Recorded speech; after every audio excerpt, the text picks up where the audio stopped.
Next ఇన్ని రోజులు మనం 2-3 వీక్స్ బ్యాక్ కూడా అంత పెద్ద న్యూస్ అన్నమాట.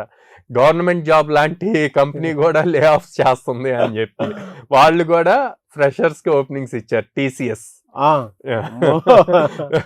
టీసీఎస్ 12,000 మెంబర్స్ లే ఆఫ్ వాళ్ళు ఎప్పుడైతే లే ఆఫ్ చేశారో ఇంకా ఐటీ ఇండస్ట్రీ కంప్లీట్ పడిపోయింది, సర్దుకుని వెళ్ళిపోవటం అన్న న్యూస్లు కూడా మనం భారీగా చూడటం జరిగింది. సో వాళ్ళు ఓపెన్ స్టేట్మెంట్ ఇచ్చారు, మేము ఇప్పుడు సీనియర్ లెవెల్ వాటికి ఎక్స్పీరియన్స్ లెవెల్ వాటికి హైరింగ్ చేయట్లేదు, ఫ్రెషర్స్ మీద ఎక్కువ ఫోకస్ చేస్తున్నాము అని చెప్పి 40,000 ఫ్రెషర్ హైరింగ్ అనౌన్స్ చేశారనమాట.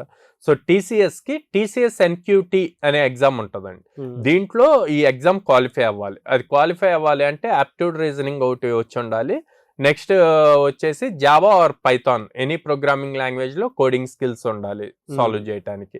సో అది కనుక క్వాలిఫై అయ్యారంటే జాబ్ ఖచ్చితంగా వస్తుంది అన్న పాయింట్.